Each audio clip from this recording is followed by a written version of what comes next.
When I was a kid, I always pretended to catch Pokemon in my backyard. I think a lot of 90s kids did that. Well, the Pokemon fans, obviously. Hi, I'm Tudens, and I always dreamed of a game that allowed me to actually see Pokemon in the overworld and catch and battle with them outside of the battle screen. And then on February 26th, 2021, we got this.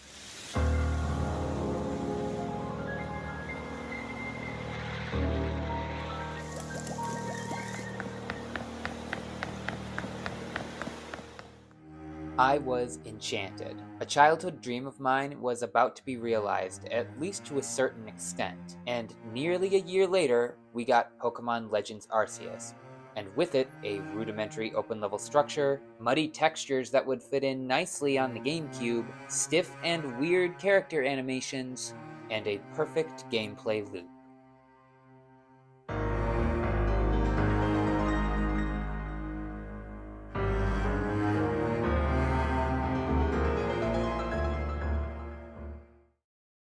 When it was first released, Legends Arceus was praised for its experimental take on the Pokemon franchise. There were a lot of opinions that boiled down to, it's refreshing to see Game Freak taking some risks for once, which kind of bothers me, to be honest. Specifically the for once part. Game Freak and the Pokemon Company can and should be scrutinized and criticized for many things: visually lackluster games, poor quality control, and anti-consumer practices galore. But a lack of creativity and experimentation is not a valid complaint.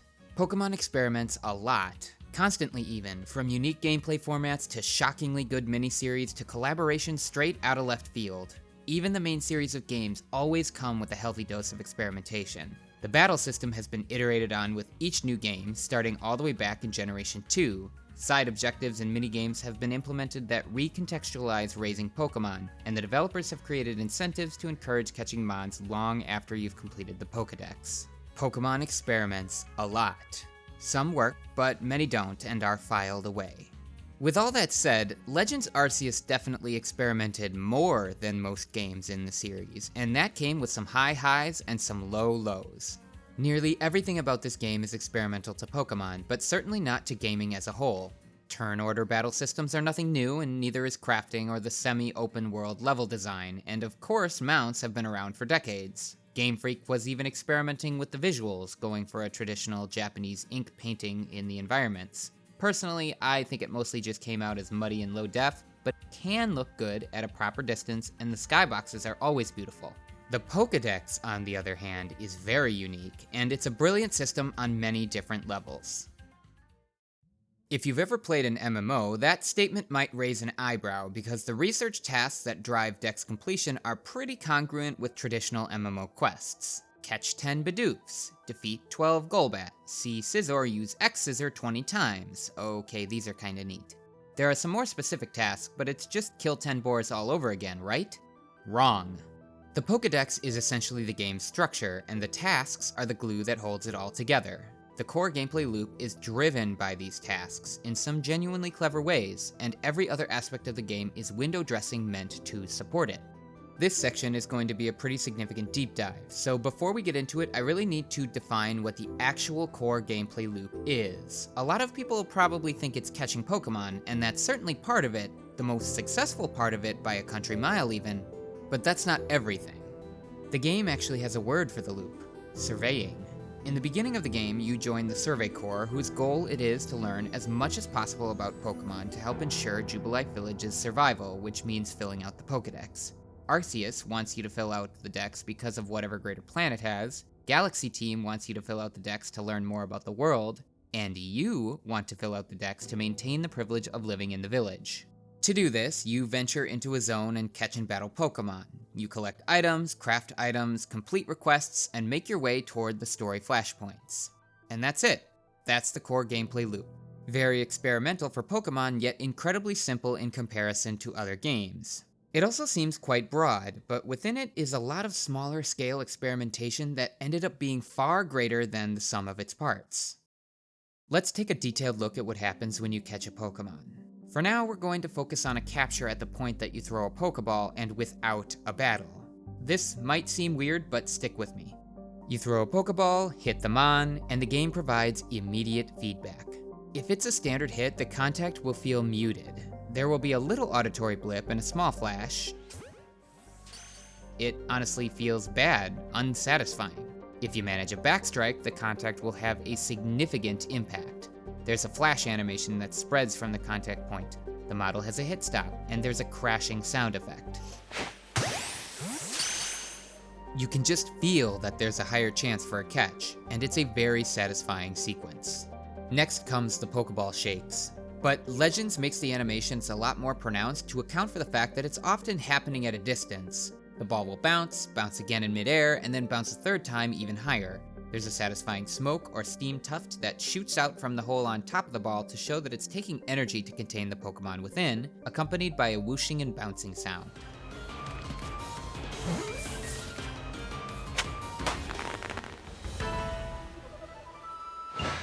At this point, you will quickly be able to tell if the capture was successful, not by waiting with bated breath each time, but by observing the timing of the animation. If the Pokemon is going to break out, it's going to do so within a second. If the Pokemon is caught, it's going to sit there for around a second and a half or so. You will get a sense of the timing as you play. Now, I can hear the keyboards clicking already. 2 dens, why does this matter? You're talking about a half-second difference. But trust me when I say that this matters a lot. We'll get to why in a bit. If the Pokemon breaks out, there will be a flash and a muted pop sound effect. It's intentionally deflating. If it's caught, there will be a pause followed by another tuft with a pop and a small firework effect at the end. Then comes the UI pop-up. If it's a new Pokemon, there will be a large banner that sprawls across the screen with a celebratory fanfare. If it's a previously caught Mon, it will be a smaller banner in the top left corner with a subtler but still celebratory jingle. You'll also notice one or more tasks being completed with numbers being highlighted in color.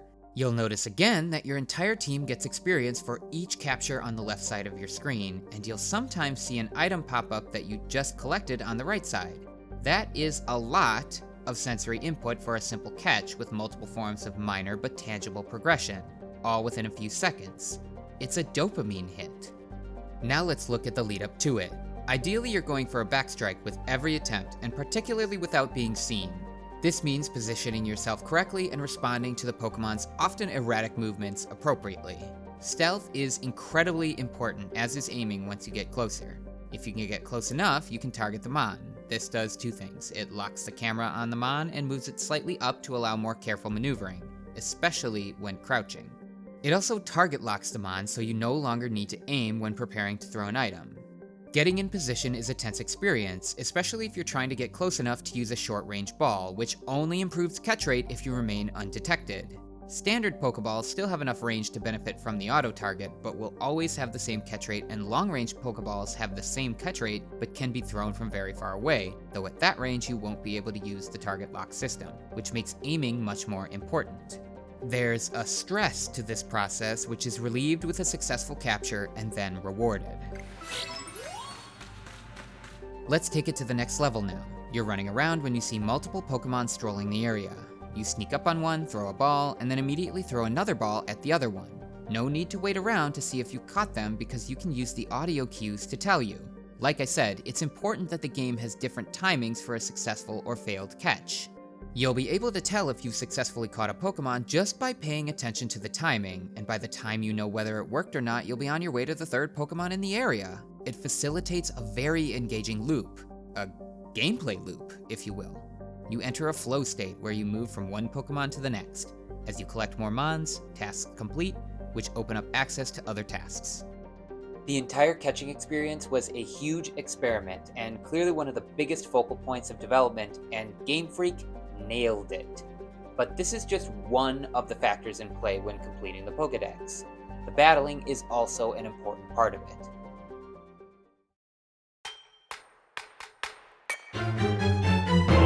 Which we haven't talked about just yet, and it's time to do so, because the battles are a bit of an interruption to the catching. Despite what I just said, they're actually pretty fast and snappy, especially compared to the generation that inspired Legends Arceus. But compared to the rate at which you catch Pokemon and complete tasks just by catching, the battles are very slow. Thankfully, the plethora of battle-centric tasks help to mitigate the issue.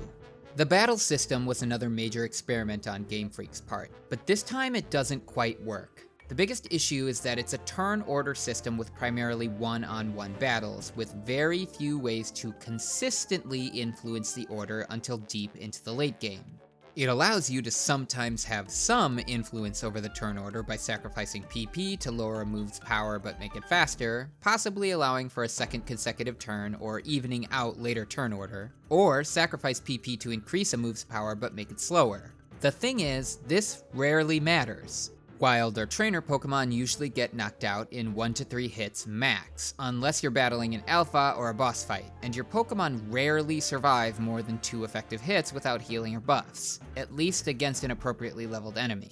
It was a good experiment, and the theory behind Agile and Strong styles is sound. It provides a way for every Pokemon, regardless of its speed stat, to potentially impact the turn order. I just don't think it went far enough. It wasn't until late game that my Scizor could reliably get a second consecutive turn when using an Agile-style Bullet Punch, and it was easily my fastest team member.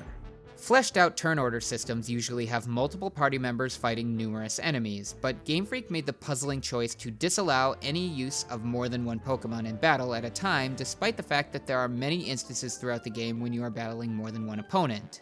Many of the very few trainer battles have you facing more than one Pokemon, and wild mons can gang up on you, which is something I think a lot of new players to the game don't expect the first time it happens, and probably get wrecked. I know I certainly did. Yet at no point can you, as a player, send out a second Pokemon. Even more baffling is their decision to completely remove spread moves from the game. Blizzard, Dazzling Gleam, whatever, every move in the game can only hit one target. They essentially changed every move in the game, which of course makes sense as the entire battle system is different. Similar, but different.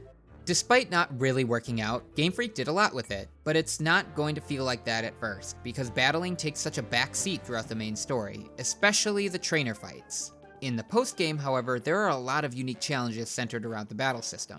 Puzzle-style challenges with specific Pokemon, increasingly challenging optional trainer battles, a brutal Battle Frontier-style gauntlet that was included in the game's singular and free DLC, and of course an infamous secret boss fight that we will discuss later.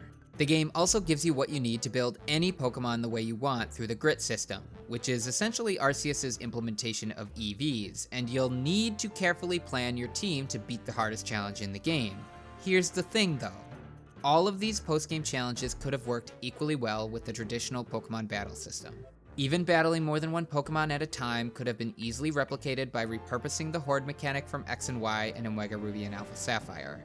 Had Game Freak gone this route, they wouldn't have had to sacrifice systems like held items and abilities, and they wouldn't have had to change every move in the game and lessen the uniqueness of many of them. But honestly, this is okay. Like catching, the battles were a major experiment that just didn't work out as well. But in concert, they make a perfect gameplay loop.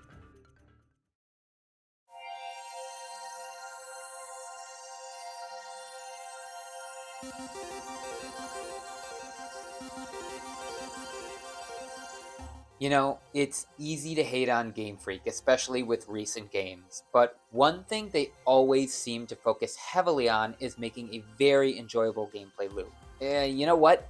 The best way to start this section is actually to tell you about why this video took so dang long to make. It's not that this video was hard to make, the script was complex, but it usually is. Recording doesn't take super long, and editing is always a big process, but I've gotten faster every time. By the way, please consider subscribing if you've liked this so far. No, it was actually the game itself that took so long to get through. Not because the game is bad, quite the contrary. It's because I kept getting so distracted. Oh look, there's a Pokemon. Better catch it. Nice, I caught it without being seen. I've only got a few points left until research level 10. Okay, let's battle a couple more. Maybe it'll use a move I need to see. Great, done. Oh, only 1 point left. I missed that it needs to be defeated with a fire-type move. There we go, now we're done. There's an ore node, might as well get it. Shoot, this is a new area. Well, it's not that big, might as well look around. There's a new Pokemon, and an Alpha. Alright, let's get to work. Oh, and a request. Let's see if I can complete it. Rinse and repeat. Obviously, this is a script, but I do kind of talk to myself like that. Anyway, that's how the typical gameplay session goes, and it's addicting. The way Game Freak made it easy to double dip on tasks, even when you're not always intending to, was truly brilliant because it creates a just one more task cycle. The game wants you to catch a Pokemon a few times, battle it a couple times, and maybe do an extra task like feeding it, and then you're probably done. But you can always keep going if your Pokemon are weak because you can find materials to craft restorative items, which was another experiment with a very basic implementation but slots very nicely into the gameplay loop. You're never far off from completing a dex entry or finishing a request, and the story quests are always in the distance. In fact, the story quests function as natural breakpoints, building in moments when it's easy to halt a cycle and move on to something else. We'll talk about story in a bit, but first I want to talk about the aesthetic and contextual window dressing that supports the core gameplay loop. Immersion was clearly a very high priority for the development team. Everything seems to have an in-universe explanation. Pokemon can apparently shrink their size, and that's why they go into Pokeballs. That doesn't make a lot of sense to me, honestly, but it's not without precedent, I guess. Minimize is a move after all. A lot of requests and mini-stories revolve around infamous dex entries, and we get to see their lore-based origin. Even the map and UI have an in-universe explanation. It just happens to be that Arceus transformed your regular smartphone into an Arc phone, and that's just the weirdest game mechanic explanation I've ever seen. Even the most basic requests that honestly feel like throwaway MMO fetch quests can occasionally add a Pokemon to the village or change the environment in some way. The developers really wanted the world to feel like it's evolving, like your actions are having an impact. Throughout the game, the village will grow and expand, and the population will become more friendly and curious about Pokemon. One of the prominent themes of both the world building and the story is that the land outside the village is dangerous, and it's actually impressive how well Game Freak managed this. Pokemon will react to you in different ways depending on their demeanor and how you act. Some will run away, others will stare at you quizzically, but most Pokemon will try to absolutely wreck you. It's easy enough to rush through even large groups. It's just not easy to shake them. Not to mention, some of the attacks are actually tricky to dodge in certain situations, and if you end up in a battle against multiple Pokemon, you're in trouble. And then there are the Alphas. I honestly don't understand why they work as well as they do. Bigger, stronger, always aggressive, and with menacing glowing eyes, Alpha Pokemon are stress-inducing, but it doesn't feel like they should be. They kinda just meander around a small area with simple animations. May occasionally roar, but usually they just sit there. But if you get too close, they'll let out a huge roar that knocks you down. Their attacks are harder to dodge as well, and if you get into a battle with them, they're really tough. Up through the mid-game, any Alpha will probably one-shot every Pokemon on your team. They also have a much lower catch rate due to how high level they are, at least until you reach the higher star ranks. If you're trying to run by, it's still easy enough, but Alphas are often surrounded by their earlier evolution forms, and those are also usually very aggressive as well. Speaking of tough fights, when your whole team faints, you don't black out. You're given the opportunity to run away, which you should because the Pokemon that you were facing are definitely about to ruin your day. The only way to properly black out in this game is when you fall unconscious from getting hit too many times with Pokemon attacks. When you do black out, the game punishes you a lot more than you might think. You lose a lot of items, and depending on what you've collected in your venture, you may lose some quite valuable and rare finds. And I've blacked out more than I care to admit. The lost satchel system may lead to a returned satchel, but that has literally never happened to me. Collecting satchels at least rewards points that can be exchanged for rare evolution items. That's how I got my Rhyperior. Between the inherent difficulty and the stakes of losing valuable items, Alpha Pokemon are genuinely stressful to deal with, which is made even more effective with their tense and foreboding music.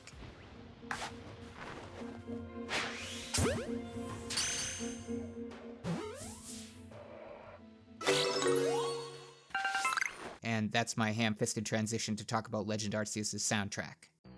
Overall, the game's music is great, with some tracks going very hard. But Game Freak made a puzzling but interesting choice with its implementation. When you're just running around the open zones, you might think they went with the Breath of the Wild approach to ambient music that has become so popular since its release back in 2017. A very passive melody with minimal instrumental accompaniment.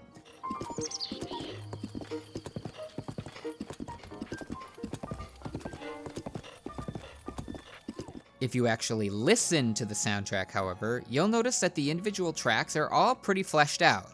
There's a range of genres and general vibes, and every song is a callback to Diamond, Pearl, and Platinum.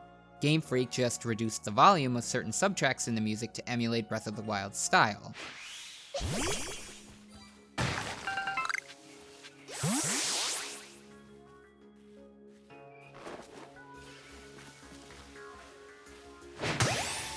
I get it. Game Freak was trying to elicit that same sense of untamed wilderness, but I just don't think it worked. It doesn't quite fit. It mostly just made me wonder why the volume was so dang low. The music is best when Pokemon are involved, or when you're at a story flashpoint, or when you're just chillin' in Jubilife Village. Actually, it's not just the music that didn't quite work with the level structure. The open zones themselves also fall a bit flat. They're flatlands, and hills, and water. Okay, that's not entirely true. It's not like Game Freak could have put a ton of distinct biomes like deserts and tropical islands into the game. Hisui is ancient Sinnoh, and Sinnoh was based on Hokkaido, which has a temperate climate and a mountainous topography. But even within just central Hyrule, you can find dense forests, high cliffs, flowing rivers, and so much more. Each zone in Hisui is basically comprised of flatlands and hills with the occasional patch of tall grass to hide in. They also each have at least one body of water, which of course is very flat, but is pretty distinct from land due to having no consistent way to use stealth unless you use a smoke bomb, and it being harder to hit Pokemon with Pokeballs due to all the water getting in the way. There are also some caves and ruins, but they're few and far between. The Temple of Sinnoh has one of the only puzzle sections in the entire game, Coronat Highlands has you climbing a mountain, which is pretty cool, and Alabaster Icelands has a huge cliff face with a giant waterfall. The point is, the level design is pretty uninspired, despite literally being inspired by the original Sinnoh region. Protecting Hisui are the noble Pokemon, which are central to two other experiments in Legends Arceus, the mounts and the boss fights. The mounts are pretty simple. There's your typical horse, a glider, a jet ski, a metal detector, and a mountain climber? In all seriousness, the ride Pokemon are very generic aside from Sneasler and Ursaluna to an extent. I've genuinely never seen a mount function like Sneasler in any other game, and I think it's evidence of good philosophy behind the mounts. Every zone is opened up more and more as you unlock more ride Pokemon, which helps limit and guide the player to follow a relatively balanced progression path. Sneasler and Basculegion are the biggest examples of this. Both unlock the ability to access otherwise completely inaccessible areas in each zone, which incentivizes returning to those areas to explore. The frenzied noble boss fights are weird.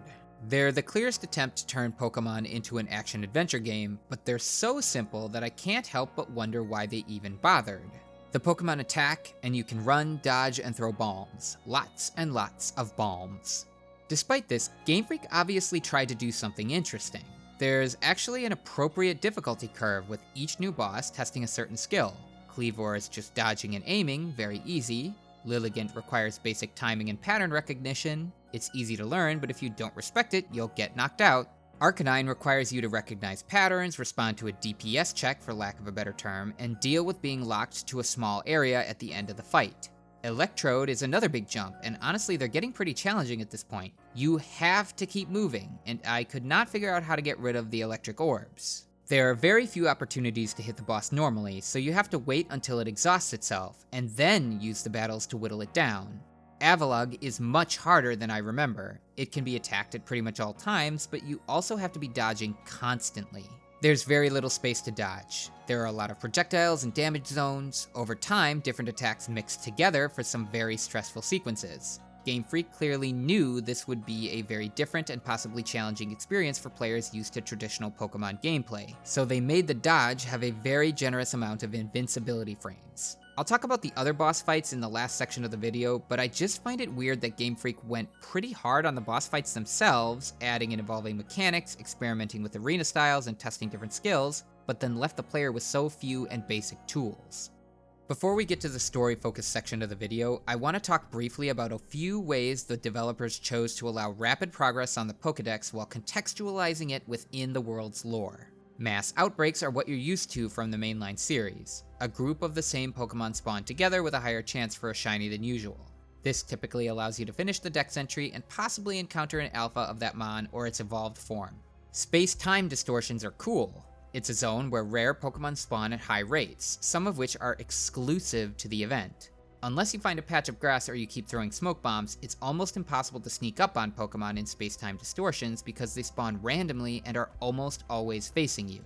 They're also always aggressive. It's a twist on the gameplay loop that involves constant danger. Good positioning is important and flying Pokeballs are key. Distortions can be tough to survive, but they're always rewarding. Finally, the DLC introduced massive mass outbreaks with their own little story. These involve an entire zone of mass outbreaks that can spawn some pretty rare Pokemon, but only last a while. You have to pick and choose what outbreaks to take part in because there's rarely time for them all. Alright, now it's time to talk about storytelling, the endgame, and the postgame. If the title of this video didn't clue you in, consider yourself warned for spoilers. On the off chance you've never played Pokémon Legends Arceus and you chose to watch this video to decide whether or not to try it, I recommend playing the game first and then returning to this video. Though most of the story is mid at best and boring at worst, the endgame and the postgame are both worth the price of entry and are best experienced blind.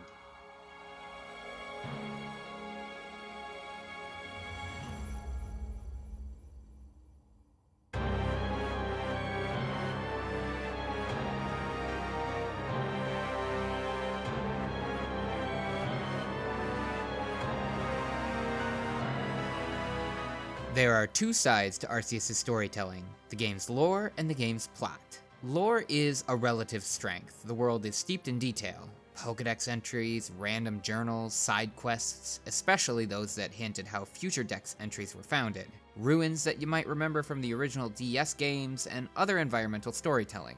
Another famous case is the characters. Most are clearly ancestors of previous characters from multiple regions, not just Sinnoh. Some of them are meant to subvert your expectations, but only if you're familiar with Diamond, Pearl, and Platinum.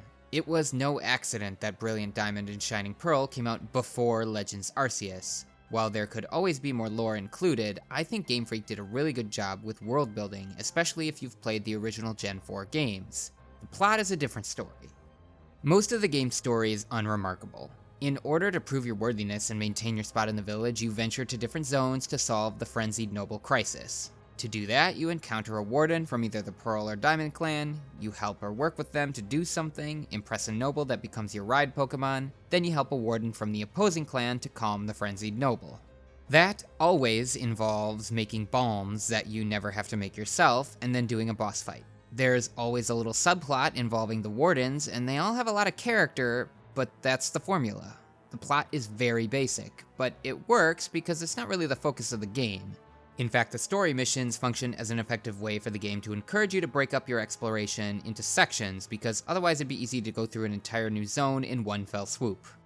When you get kicked out of the village, however, that is an acceleration of the rising action and is when the story starts to get more interesting. A lot of people have criticized this moment as bad writing, stating that Kamado and the Jubilife villagers are acting out of character and ignoring all the good things you've done for the village. This misses the point, though, because how they're acting actually makes a lot of sense when considering historical inspiration as context. Hisui is based on Hokkaido, Japan in the Meiji era. People were extremely superstitious during this time, not just in Japan, but all over the world. I mean, many people still are, but you get the point. You have to consider their perspective. Pokemon are dangerous and are widely a mystery. They have incredible powers that humans can never compare to. They control the elements, are psychic at times, regularly traverse dimensions, and are far beyond the understanding of mankind. The space-time rift in the sky is also a complete mystery to them, and has caused considerable havoc and instability in Hisui, and the cold hard fact is, your situation is genuinely suspicious. Yes, you've helped the town, but you also came out of the same rift and are clearly related to everything going on. There's no denying that. Kamado is weighing the pros and cons of trusting you and is making the most practical decision for a leader who is charged first and foremost with the safety and security of his naturally suspicious people. Irida and Adaman may voice their concerns and attempt to help you in secret, but when push comes to shove, they can't be seen associating with you lest it risk political ramifications with the two clans and Jubilife Village. Silene, Laventon, and Rare Hikari also try to support you from within Galaxy Team in various ways because while they need to follow orders, they also have come to trust you deeply.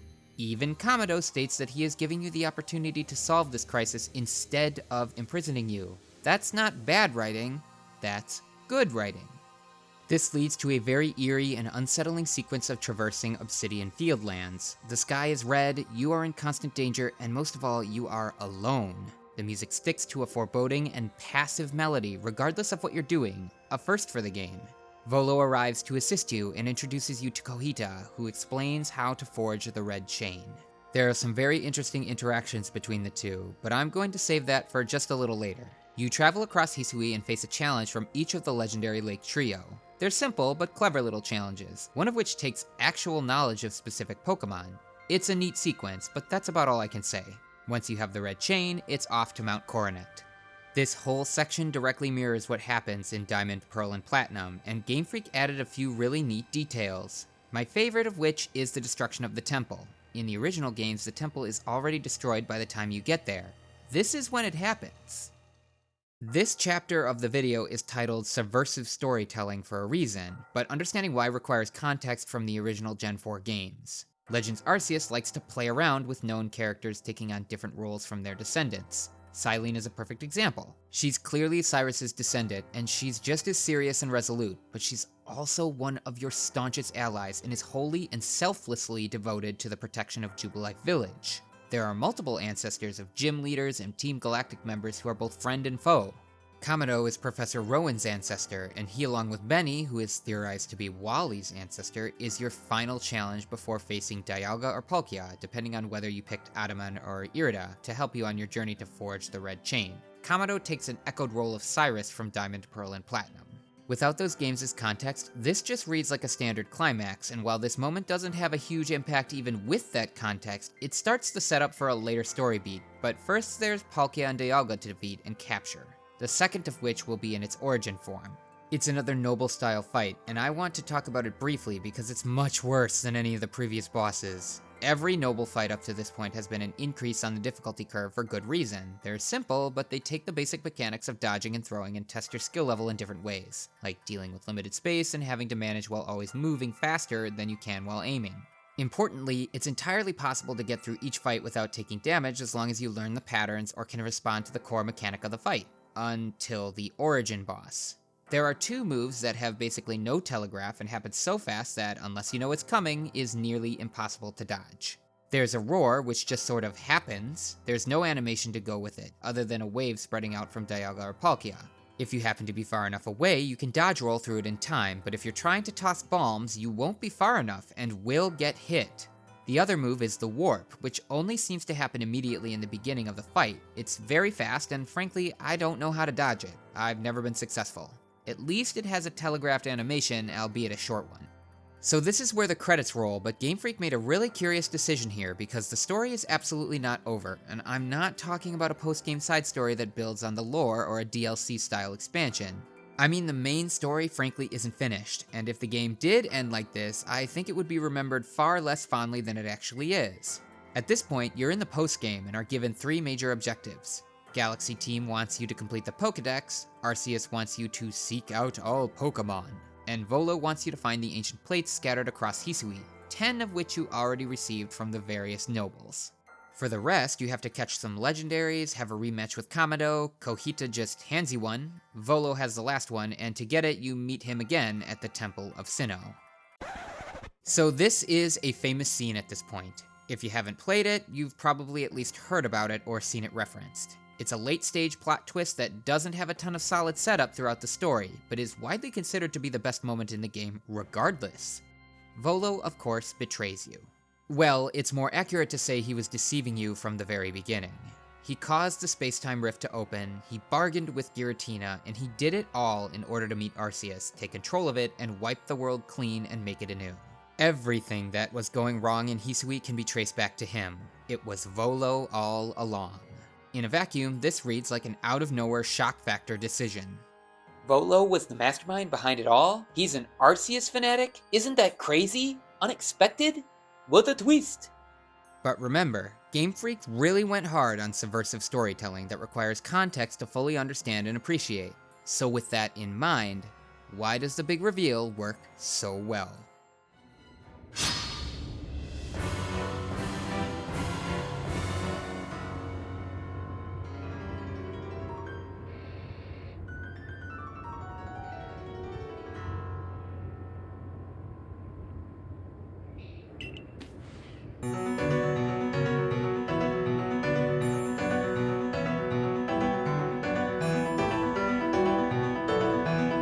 Volo is meant to be associated with Cynthia from the very beginning of the game. Both have similar facial appearances and hairstyles, both are fascinated by Hisui's and Sinnoh's histories respectively, and both are staunch allies throughout the story.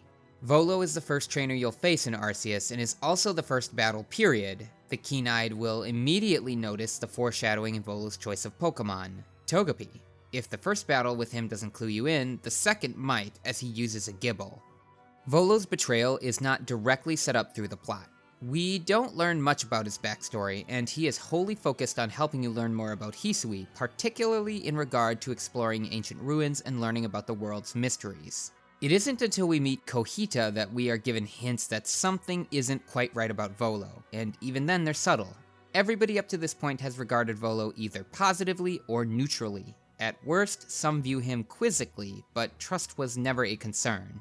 Kohita is the first and only character to have a very evidently low opinion of Volo, which is even more notable because Kohita and Volo appear to be related. Both are ancestors of Cynthia, but Kohita is an immortal Celestica, while Volo is a descendant of those who left the Celestica. Kohita suggests that Volo has been lying throughout your journey, and this is kinda interesting because the English translation of the game kinda loses a bit of the meaning.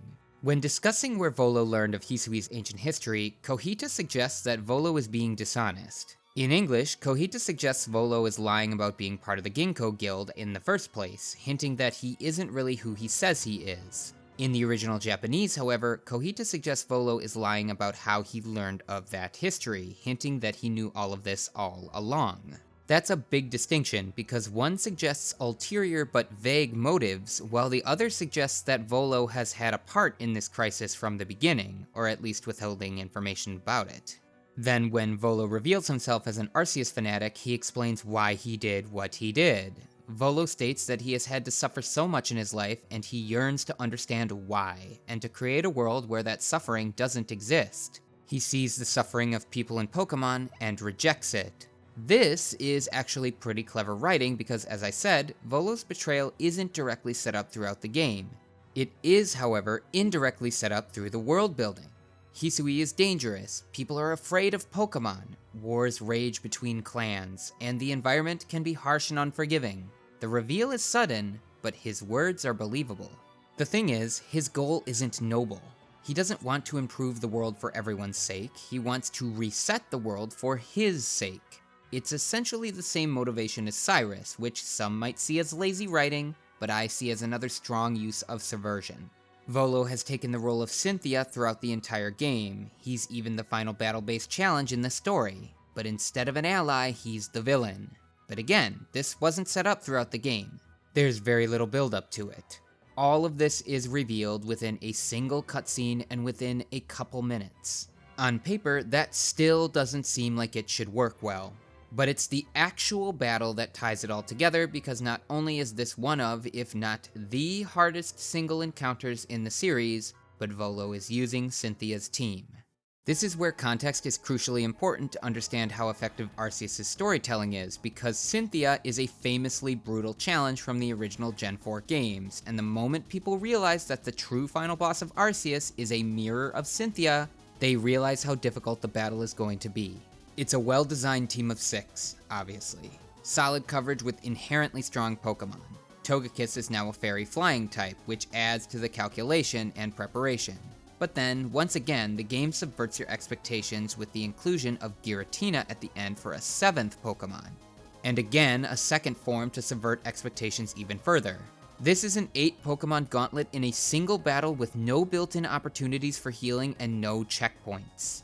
When I first played Arceus, I had to try this battle 3 times. This time I was able to beat it in one try, but it was close. Unless you're dramatically overleveled, you're going to need restoratives and revives, and you're going to need to find opportunities to revive Pokemon in the back while tankier Mons take the damage. Particularly the Phase 2 transition for Giratina is rough. Giratina always starts with a free attack, often 2.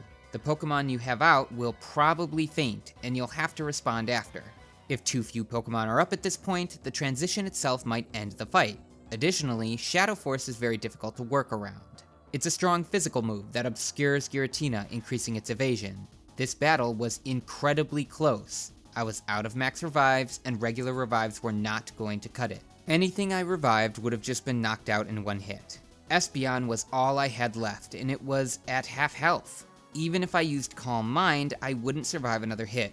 Dazzling Gleam barely missed a kill, and I assumed it was over.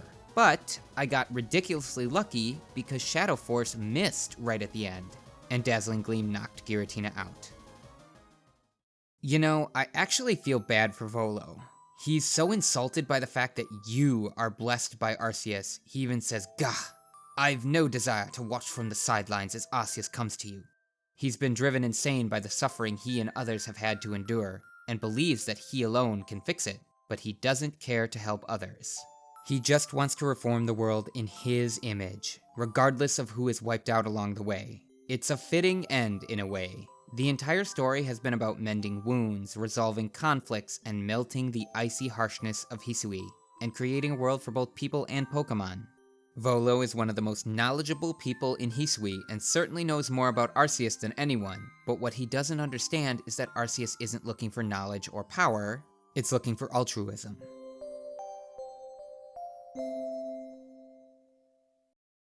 After defeating Volo, there's not many objectives left in the game, but there is certainly much to do. Once you decide to pull the ripcord and fill the Pokedex, the game moves pretty fast. By the time you get to this point, you're gonna have nearly one of each basic Pokemon and a huge amount of items you need to do special evolutions, especially if you've focused on getting Research Level 10 on all of them. You'll probably have finished a majority of the requests as well. There will be certain Pokemon that require a bit more work, grinding, or luck. Collecting all of the Wisp for Spirit Tomb takes some time, and the Seas Legends quest takes some thinking, though you could just use a guide. Space-time distortion specific Pokemon are arguably the most annoying.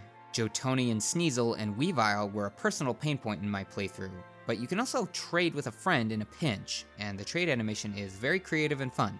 The DLC helps a lot with this process through massive mass outbreaks, which has a decent chance of spawning rarer Pokemon. And while that's what most people remember about the DLC, it also added a ton of very unique battles, including puzzle-style challenges, gauntlets, and even a miniature version of the old endgame facilities like the Battle Frontier and Battle Subway. Once you've collected one of each Pokemon, you can return to the Temple of Sinnoh and play the Azure Flute. Unlike the Origin Form fight, Arceus is a very good final test of the Noble Encounter mechanics. Some of the moves are identical to Dialga and Palkia, but there are clear telegraphs in the form of Arceus changing color and type. That's not to say it's easy. The fight took me 4 tries to beat. The battle section is nothing to sneeze at either. Arceus will always switch to an advantage type and use Judgment, which pretty much one-shots all of my team with the sole exception of Walrein. It's a neat detail that you don't really catch Arceus. Instead, it bestows a piece of itself upon you and joins your team by its own will, which makes more sense than catching God in a Pokeball. Pokémon Legends Arceus is an incredible game. Despite a multitude of flaws, it breaks through the low-fidelity visuals, lack of voice acting, and relatively mid-story through rich experimentation and superb gameplay, and it did not go unnoticed. The game is looked at fondly, even almost 4 years later, and it's generally considered to be one of the best games in the series. It also has had a lasting legacy that led to Scarlet and Violet being similarly fun, despite even more issues, and now into ZA as well. And it's all because of a perfect gameplay loop. Hey, you made it to the end of the video. Let me know about your first time battling Volo and how you responded to the reveal in the comments, and please consider subscribing and leaving a like if you've enjoyed this. On screen is another analysis video and a different video that you might like. Thanks so much for watching.